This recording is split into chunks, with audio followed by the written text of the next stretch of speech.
O pré-candidato a governador da Bahia, ACM Neto, do Democratas Futuro União Brasil, visitou Mutuípe na tarde deste domingo, participando do Natal de Conquistas.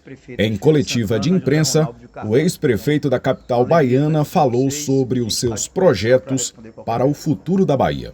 Neto, há muito tempo eu venho acompanhando os governos há mais de 20 anos, e o que os governos entenderam sobre o Vale do Jiquiriçá foi que se resumia só a Margosa. Todos os recursos são destinados para a Margosa. Vale lembrar que o Vale tem 19 cidades. O senhor se elegendo, que projeto o senhor tem para essa região baixa do Vale do Jiquiriçá? Principalmente Mutuípe, Jiquiriçá e Laje. Vale lembrar que Mutuípe é o 5º produtor de cacau do estado da Bahia. Olha, pergunta muito oportuna. Quero inclusive aproveitar para, nesse momento, relembrar a minha passagem pelo Vale do Jiquiriçá, algumas vezes como deputado federal. Eu retorno hoje, depois de alguns anos. Todos sabem que passei 8 anos como prefeito de Salvador, mas tenho recordações muito importantes, muito intensas no meu coração sobre os momentos que pude viver aqui e a oportunidade que tive de ser deputado federal para representar muitos dos municípios do Vale do Jiquiriçá no Congresso Nacional. Eu tenho trazido uma mensagem que eu acho que é a base de tudo que nós pensamos para o futuro da Bahia. A Bahia é um estado muito grande. Cada região tem a sua peculiaridade, tem o seu potencial e tem a sua vocação. O que é que a gente enxerga? Hoje não existe um planejamento estratégico para estimular e aproveitar ao máximo o potencial de cada região da Bahia. Não é apenas aqui no Vale do Jiquiriçá, é o estado como um todo. Não existe receita de bolo, ou seja, não dá para a gente pensar em estratégias que sejam aplicáveis de maneira uniforme em todo o estado. É preciso ter uma visão regional. A primeira coisa que a gente pretende fazer é desenvolver um plano que observe a força de cada região, o potencial de cada região e que tenha objetivos claros, metas, prazo de entregas e iniciativas, tanto no campo econômico como no campo social, até porque as duas coisas estão altamente interligadas. A Bahia é um estado que infelizmente continua muito desigual, muito pobre, e o enfrentamento a essa desigualdade passa por oferecer oportunidades de emprego, de trabalho e de ascensão social às pessoas mais pobres. Eu não tenho dúvida que essa é a estratégia fundamental. Qual é a nossa ideia? É conversar com o Vale do Jiquiriçá, entendendo, portanto, as suas potencialidades, especialmente, é claro, essa vocação que a região tem para a agricultura, para o agronegócio, para o estímulo, tá certo, à produção. E a gente sabe que muito o Estado pode fazer e não vem fazendo, por essa falta de visão estratégica. Ações de infraestrutura, investimentos que possam ser canalizados. Você falou do cacau, é importante destacar no caso do cacau, que inclusive houve nos últimos anos um enfraquecimento absoluto do apoio técnico aos produtores.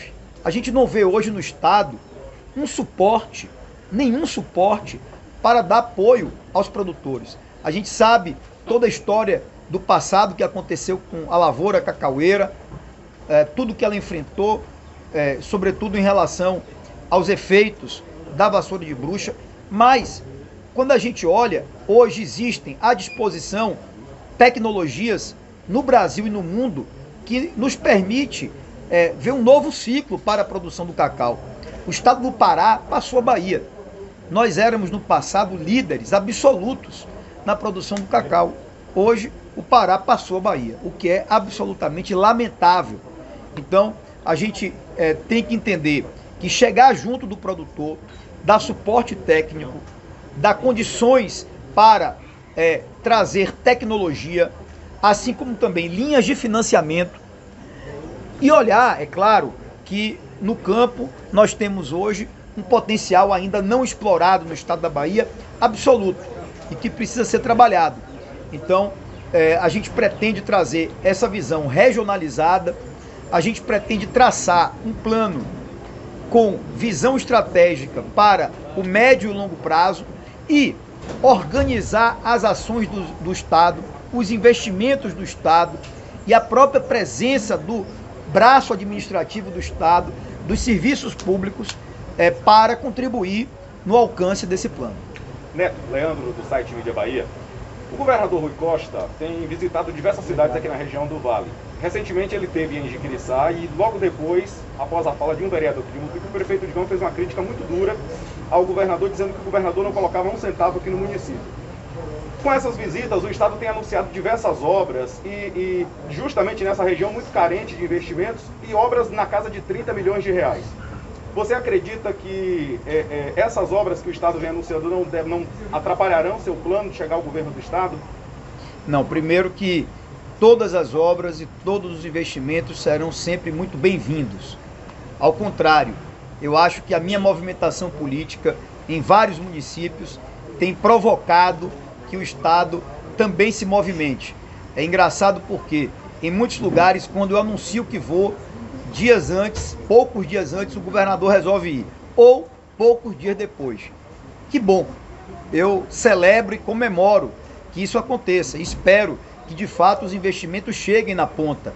Lamento apenas que isso esteja acontecendo já no 8º ano quase do governo dele e no 16º ano quase do governo do PT, porque eu acredito que uma política correta, ações públicas efetivas, elas acontecem e precisam acontecer ao longo de todo o mandato, do primeiro dia, quando o governador senta na cadeira em diante.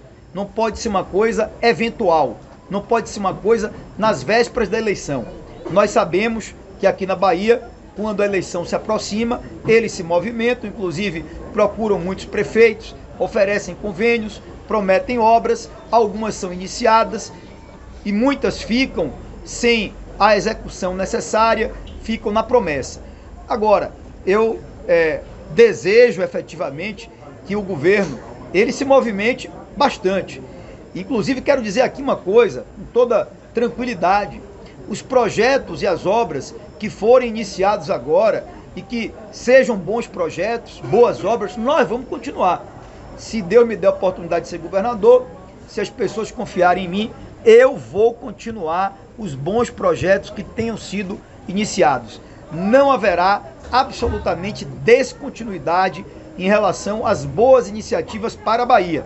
Então, se a nossa movimentação política promove, provoca, de certa forma, que eles saiam da inércia e que façam alguma coisa depois de tantos anos sem fazer nada, a gente fica feliz e satisfeito, né, porque está vendo que está dando certo. Agora, o eleitor, ele sabe, e o cidadão sabe distinguir com toda tranquilidade, sabe separar o joio do trigo, sabe compreender quem é que trabalha ao longo de todo o seu mandato e quem só trabalha e só faz alguma coisa quando a eleição se aproxima.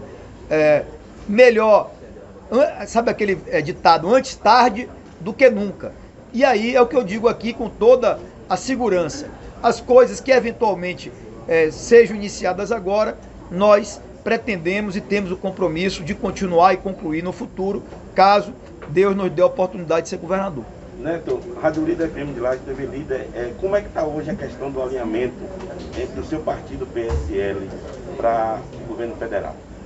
Vamos lá, União Brasil, né, que é a soma do PSL e do Democratas.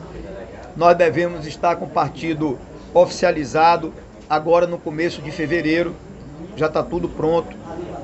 Penso eu que a partir do mês de fevereiro nós já vamos ter União Brasil funcionando. Nós temos uma postura de independência em relação ao governo federal. Essa era a postura já do Democratas, assim como também é a postura do PSL. Ou seja, as pautas importantes para o país, a gente apoia. No outro lado, temos toda a liberdade para criticar para apontar erros e para dizer onde as coisas não estão dando certo e não são positivas. Então nós temos total independência em relação ao governo federal, em relação a projetos políticos nacionais, olhando para 2022.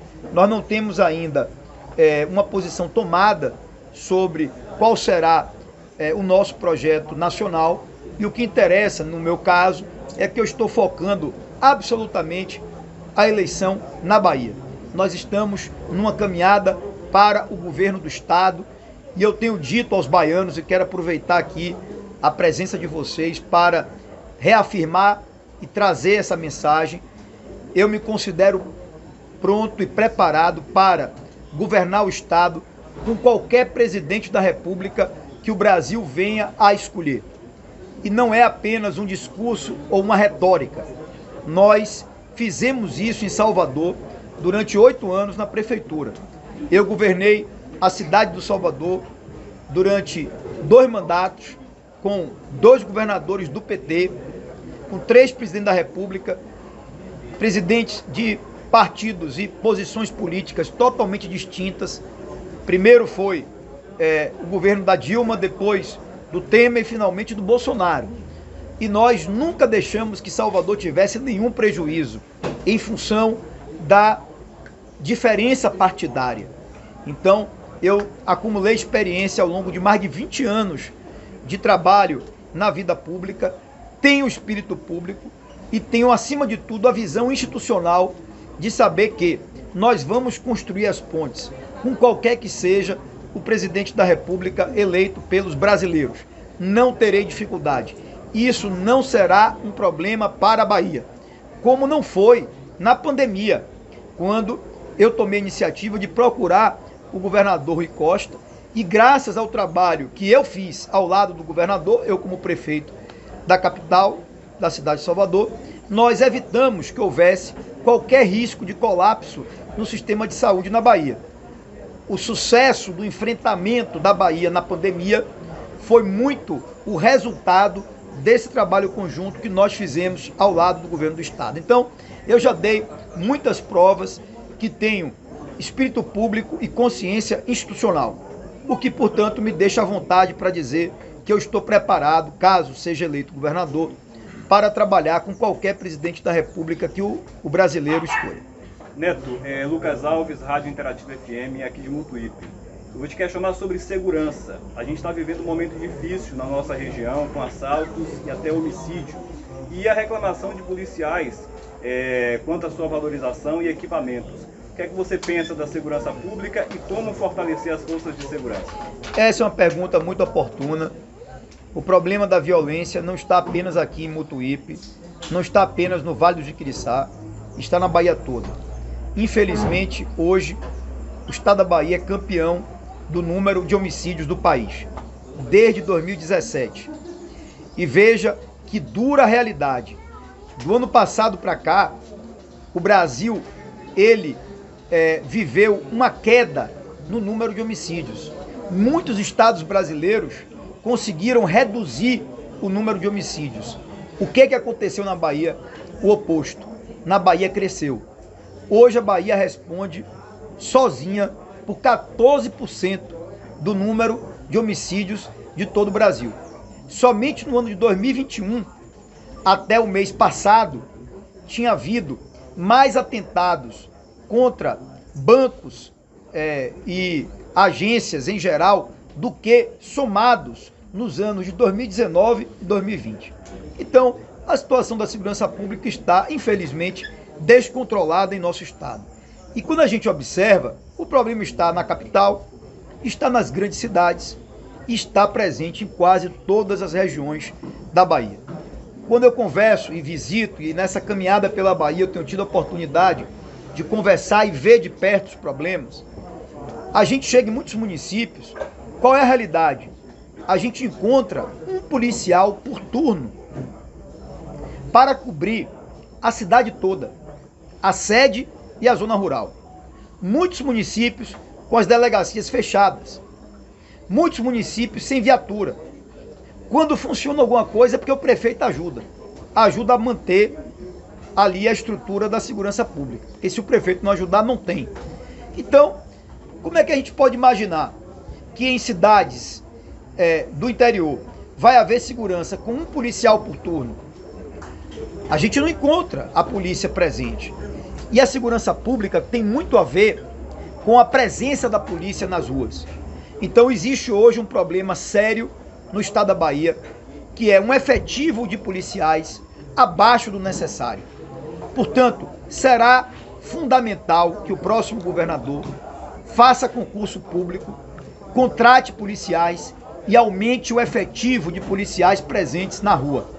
Depois, será fundamental valorizar a carreira. Hoje a gente conversa com os policiais militares, com os policiais civis, eles estão desestimulados. Essa carreira precisa ser valorizada, apoiada, incentivada, que é algo que eu pretendo fazer caso seja eleito governador. Usar tecnologia. Nós temos aí no Brasil, hoje, em vários estados, exemplos de alta tecnologia sendo utilizada no combate à violência e à criminalidade. Coisas que passam distantes da Bahia. Nós então vamos ter que usar a tecnologia. Por último, e o mais importante, nós vamos ter que ter uma mudança de postura.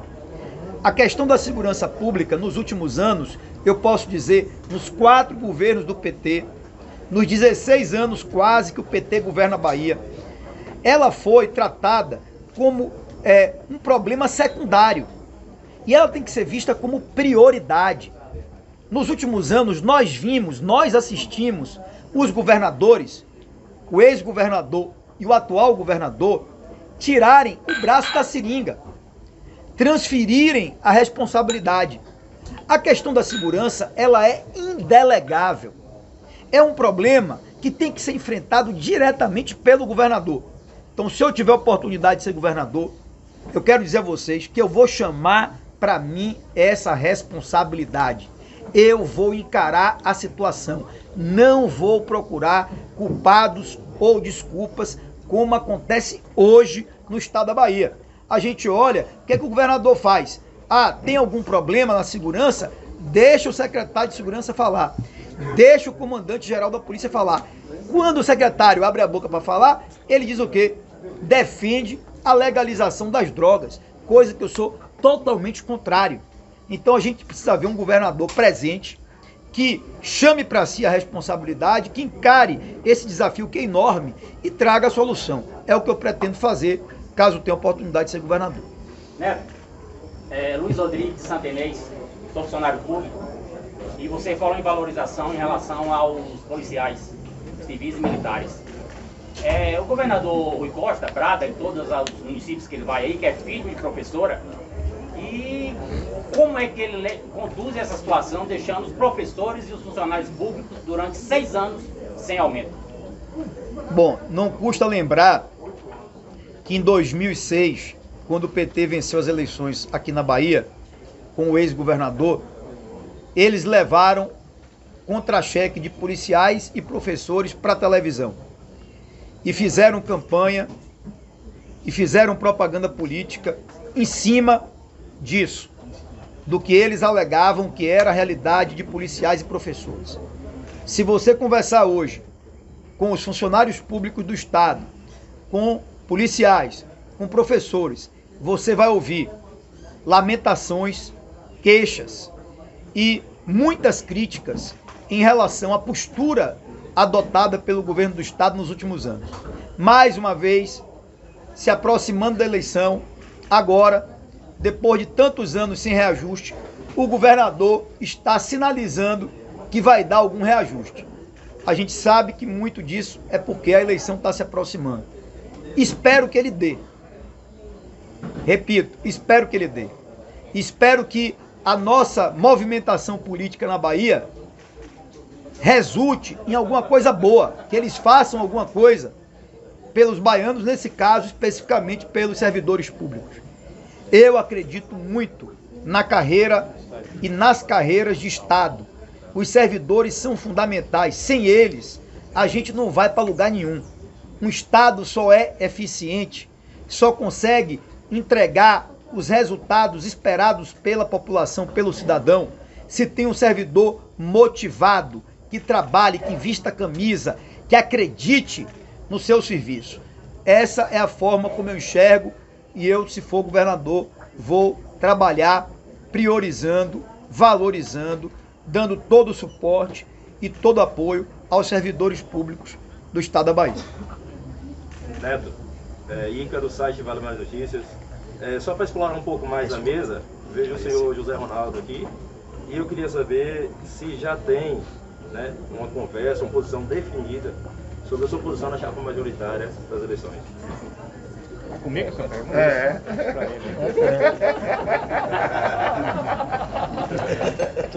Olha, vamos lá.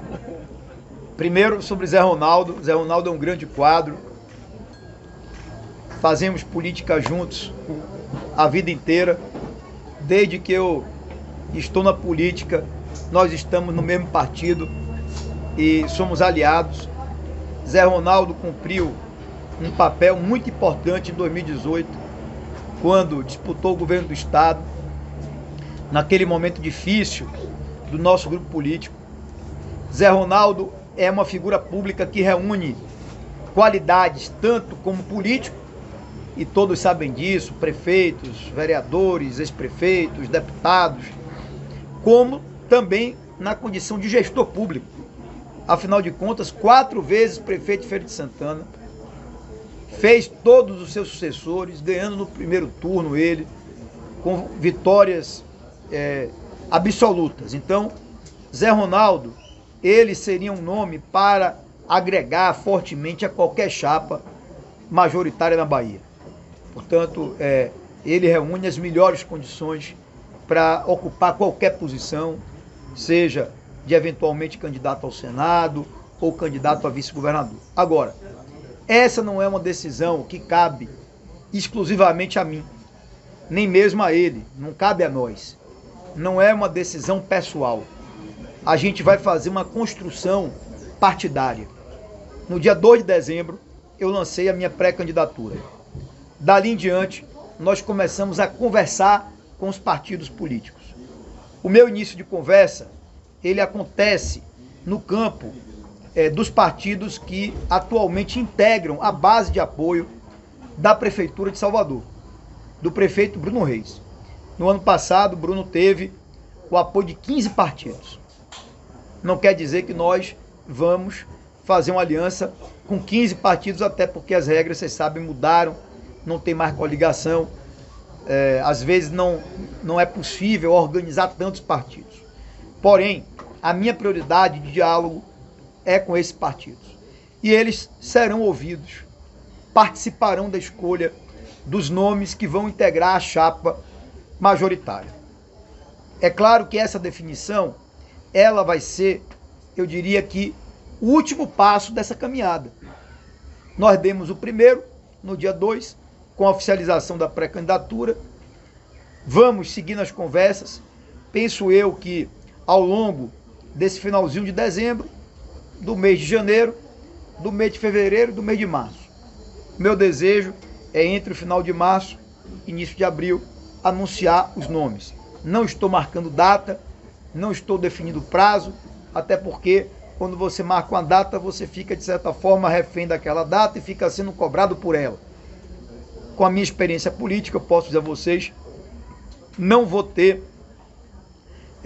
essa definição de um prazo, mas o meu desejo, e aqui eu digo com toda tranquilidade, é definir a chapa naquele momento da janela partidária, né? Que abre em março, fecha em abril. O prazo máximo é o dia 2 de abril, que são 6 meses antes das eleições que vão acontecer dia 2 de outubro. Portanto, esse é o meu desejo. Zé Ronaldo é um nome que eu considero com toda certeza, que eu tenho por ele muito carinho, que reúne as melhores condições. Agora, é claro, nós vamos ter que fazer uma construção política, da qual participaremos todos nós que estão aqui, todos vão ser ouvidos, todos vão ser considerados. Nós vamos procurar fazer a chapa mais forte, mais competitiva e que possa ser reflexo de uma construção política ampla, que é o que nós queremos oferecer como projeto nas eleições do ano que vem. Neto, sou Didi, vereador de Mutuípe. Gostaria de saber do senhor, sou eleito a governador, o que é que o senhor vai fazer pela regulação da morte?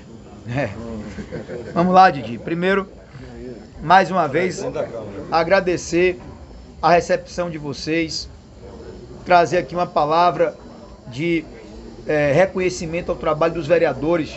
Didi, você que é presidente da Câmara, eu trabalhei 8 anos em Salvador como prefeito e sempre dividi os resultados do êxito da minha gestão com os vereadores.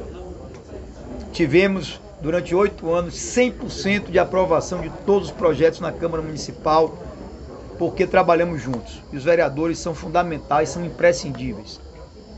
Eu tenho certeza que também é o pensamento do nosso prefeito Digão e de todos os amigos que estão aqui conosco.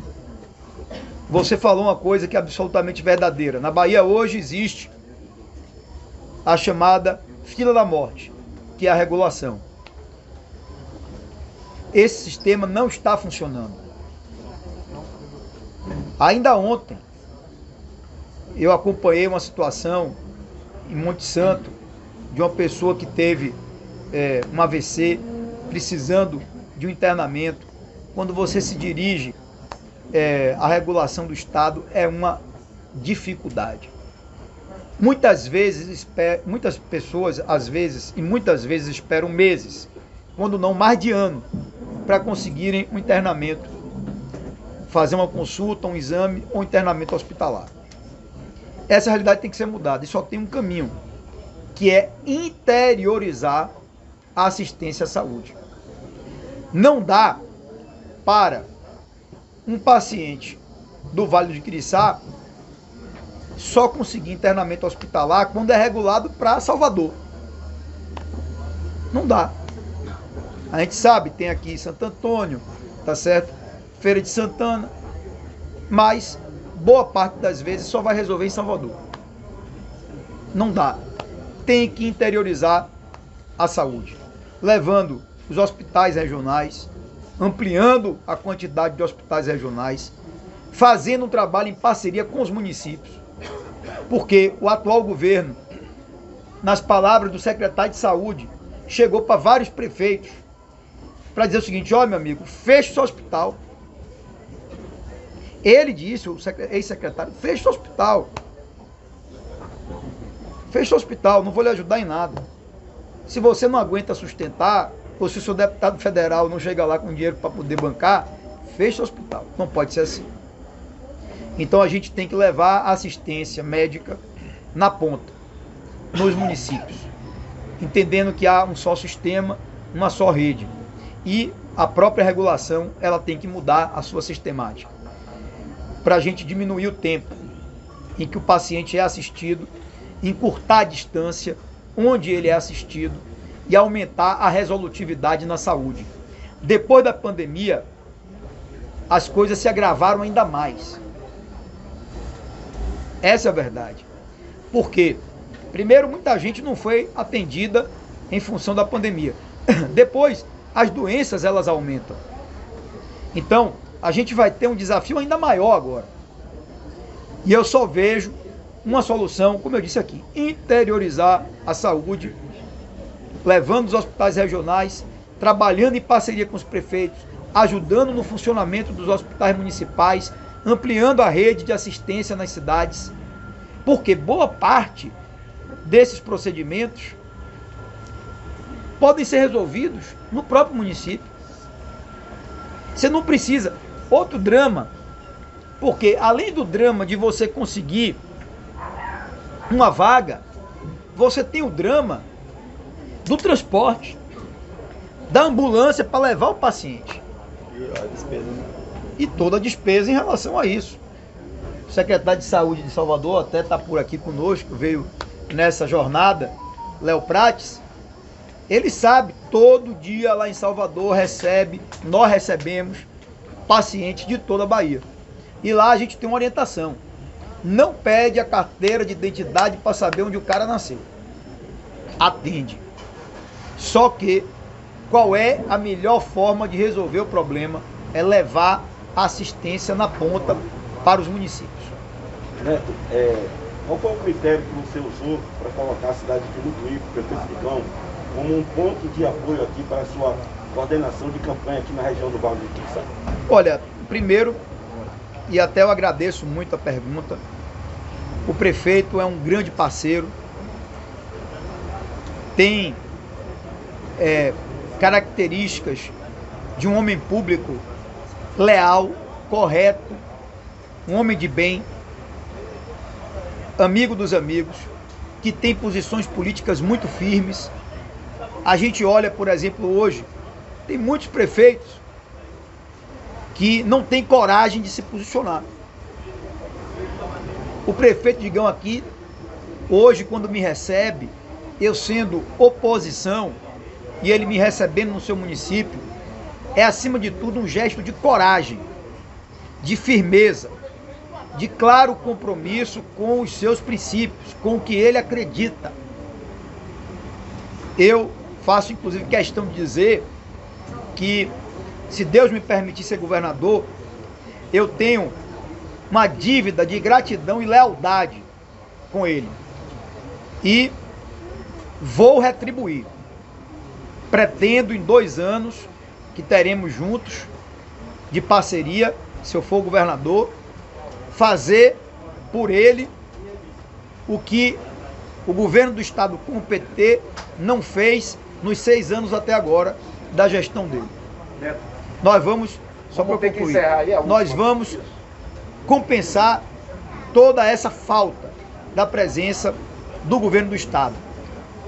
Além disso, Digão é um cara jovem, dinâmico, que tem legitimamente, naturalmente, uma liderança regional. Então, nada mais natural do que estarmos juntos, e é uma parceria que não vai se encerrar apenas em uma eleição. Nós vamos estar juntos por muito tempo. E Digão é um cara que, quando deixar a prefeitura, tem todas as condições de pensar em projetos maiores, e eu pretendo trabalhar com ele esse futuro, para estarmos juntos e termos conquistas cada vez mais importantes olhando para o futuro.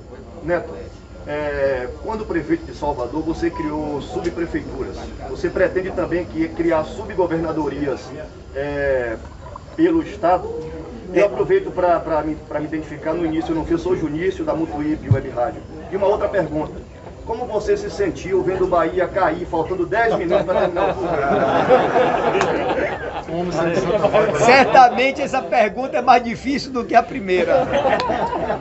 Uma dor terrível no coração. Bom, eu nunca escondi, eu sou tricolor mesmo, Bahia de coração. Frequento a Fonte Nova desde os meus 4 anos de idade, levado por meu pai, que é um torcedor fanático pelo Bahia.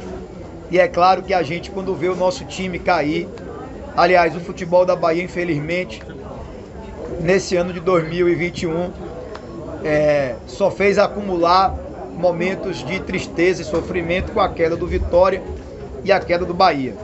Espero que ambos voltem rápido, o Vitória para a Série B, depois para a Série A, e o Bahia para a Série A. Torço de coração pelos dois. Em relação ao que esse paralelo que você traçou com Salvador, o nome nós não temos ainda. Você falou subgoverno. Essa é uma imagem boa, né, de subgoverno. Vamos ter um nome. Subgovernadorias, na verdade. Vamos ter um nome. Mas o fato é que, sim, a resposta é sim. Nós temos uma estratégia de descentralização administrativa. Eu acredito muito nisso. Fiz em Salvador e deu certo. Em 2012, quando eu era candidato a prefeito de Salvador, que eu falei nas prefeituras bairro, muita gente dizia, isso não dá certo, vai virar cabide de emprego. Fizemos um modelo que deu muito certo, que acumula milhões de atendimentos, que levou o braço da prefeitura para várias regiões da cidade, que aproximou a prefeitura dos bairros mais distantes. Eu entendo que é preciso tirar o governo da capital, tirar o governo do centro administrativo, levar o governo para cada lugar da Bahia. Seja aqui no Vale do Juquiriçá, seja no Oeste, onde nós estávamos anteontem. Existem muitos lugares que, pela distância territorial, há um sentimento de ausência do governo do Estado. Nós temos que substituir esse sentimento por proximidade. E é o que eu pretendo fazer caso eu tenha a oportunidade de ser governador. Então nós vamos ter, efetivamente, um braço administrativo do governo do Estado em cada região do Estado.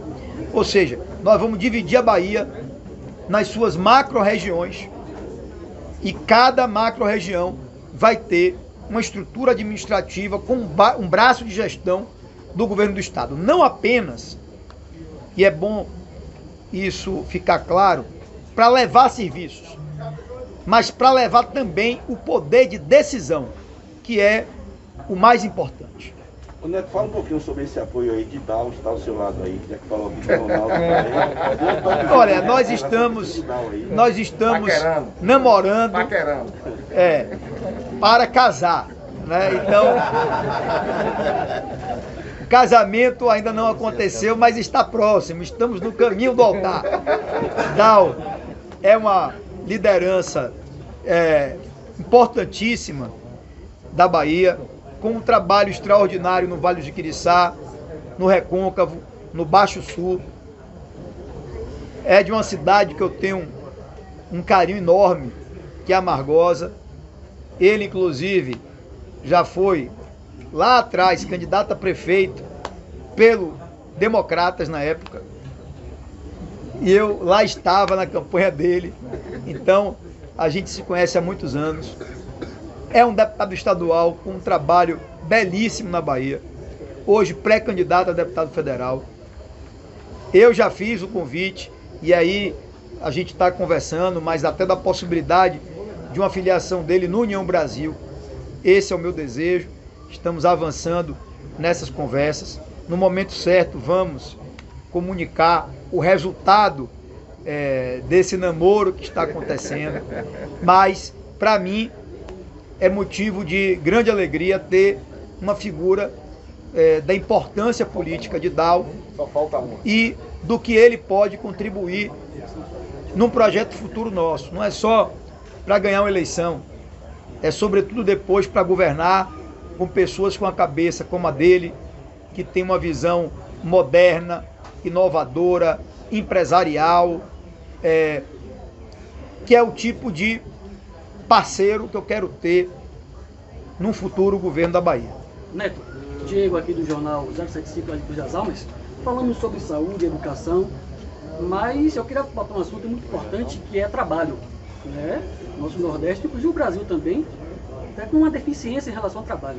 O que é que você pode, como governador, trazer para o nosso Recôncavo Baiano, Cruz das Almas, Santo Antônio e também aqui o Recôncavo Vale, Mutuípe e região, em relação ao trabalho e novos empregos? Esse é o problema central da Bahia. Porque, no fundo, quando a gente olha, qual é o drama dos baianos? É a desigualdade social. Qual é o melhor remédio para combater a desigualdade social? Emprego, oportunidade de trabalho, chance das pessoas, com o seu esforço, o seu suor, vencerem na vida, que não acontece hoje.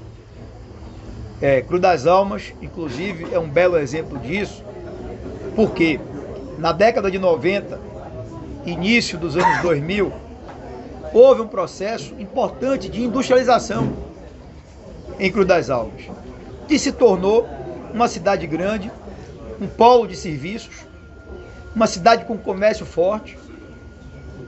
Agora, nos últimos anos, tanto Cruz das Almas como a Bahia em geral, sofreram muito com uma falta de uma política clara de atração de investimentos e de geração de empregos pelo estado da Bahia. Os números estão aí. A Bahia, no passado, representava 38% do PIB do Nordeste. Hoje, nós representamos 28%. Essa queda, ela é a tradução do que aconteceu em relação ao emprego em nosso estado. E é exatamente por esse motivo que nós ocupamos um dos piores lugares em termos de desemprego do país. Você vai ver no CAGED, que são os dados oficiais, está lá a Bahia em primeiro, segundo ou terceiro lugar sempre em número de desempregados. Qual é o caminho? Plano de desenvolvimento regional. Falei aqui para o Vale do Jiquiriçá, vale para o Recôncavo, vale para todas as regiões. Ter um governador que seja promotor do desenvolvimento, que rode o Brasil, que rode o mundo, trazendo investimentos para o Estado, que concentre os investimentos públicos com esse foco, com o foco de mudar a base econômica da Bahia. A gente chega em muitos lugares da Bahia, quando a gente vai ver qual é a renda de muitos municípios. São 3 bases: prefeitura, é o que a prefeitura emprega, Bolsa Família e aposentadoria. Não tem atividade econômica. No semiárido, então, a situação é muito pior. E aí, qual é o caminho? É se desesperar, cruzar os braços, dizer não tem solução? Vamos continuar pobres? Não. Definitivamente esse não é o caminho. Eu acredito, volto a dizer, numa visão estratégica de desenvolvimento, e para isso é preciso ter planos regionais, que é o que eu pretendo fazer caso tenha a oportunidade de ser governador. Neto, uma última pergunta. Conversando com governistas, eles acabam desqualificando as pesquisas que te apontam como favorito para as eleições do ano que vem. Com aliados, dizem que nunca te viu tão confiante. O que é que difere esse momento que você está vivendo na política baiana para os momentos em que o teu partido conseguia pontuar bem nas pesquisas, mas acabava não vencendo as eleições? É uma excelente pergunta. Primeiro, é importante falar que nós temos pé no chão e nunca vamos deixar de agir com humildade. Eleição só se resolve no dia da eleição. Quem acha que pode ganhar eleição de véspera, quebra a cara. E se eu achasse que podia ganhar eleição apenas por pesquisa, eu não estava viajando toda semana para diversas regiões, para diversos municípios, correndo o estado todo, como eu estou fazendo. Cada eleição tem a sua história. Não dá para você querer comparar o que é a eleição de 2022 com o que foi a eleição de 2018, de 14, de 10, de 2006. Cada eleição tem sua história. E a história é construída pelo desempenho dos candidatos na pré-campanha e na campanha. Eu não tenho bola de cristal e não vou ser pedante aqui para dizer que vou ganhar a eleição. O que eu posso dizer é trabalhar e lutar muito para vencer. Isso eu vou fazer, estou fazendo já e vou fazer. E sei que conheço os caminhos da vitória. Ganhei em 2012 para prefeito da capital, enfrentando na época governo do estado, governo federal, tudo que você possa imaginar. Me reelegi em 2016 com 74% dos votos. Fiz o meu sucessor, um fato inédito. Em Salvador, jamais um prefeito tinha conseguido se reeleger e feito o sucessor. Foi a primeira vez na história de Salvador.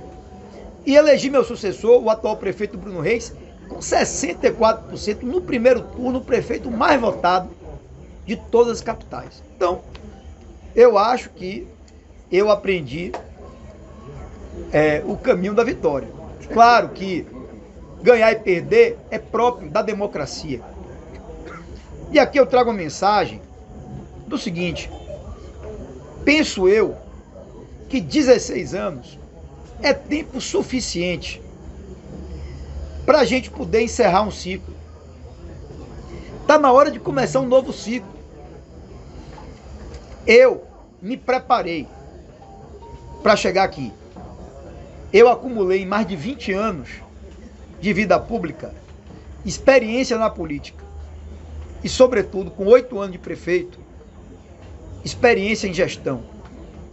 Toda a Bahia sabe o trabalho que a gente fez em Salvador, que é um cartão de visitas que a gente apresenta hoje para os baianos. Então eu me sinto preparado para ser governador, lutei para chegar aqui, até aqui, e vou lutar até outubro do ano que vem para tentar vencer essas eleições. E acontecendo isso, tenho certeza, não vou me contentar com nada menos do que fazer o melhor governo desse país, como fiz na Prefeitura de Salvador. Agora, pé no chão. Pé no chão, pé no chão, trabalho, comer poeira, rodar a Bahia, ouvir os baianos e levar a nossa mensagem, que é o que a gente tem feito. Bora.